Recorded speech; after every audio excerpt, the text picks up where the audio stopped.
Okay. John, I'm telling you, okay? We went to a place called Japaguri, and at Japaguri we had a lot of free time. And during this free time, I got really close to a seminary student named Julie, who I had met 2 years ago when I first went to India.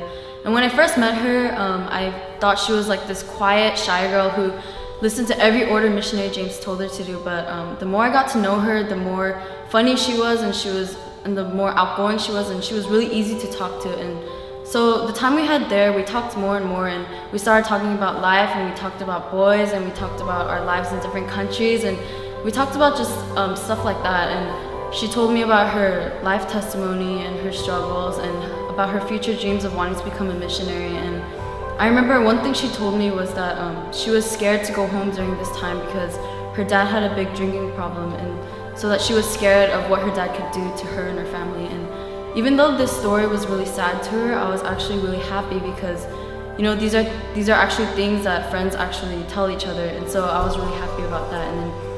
And yeah, and the day came when the team had to go home, and so we exchanged letters and we said our goodbyes. And before I left, she told me that she was really thankful that she was able to tell me these things, and she was able to open up to me because during this time there were no other girls at the seminary student school, so she really didn't have anyone to tell these things to. And yeah, that's when I kind of realized that God doesn't just use us in VBS, and doesn't just use us in the ministries that we do there, but He uses us in the smallest ways, and even through small conversations and through these types of friendships that grow, He uses us in this kind of way.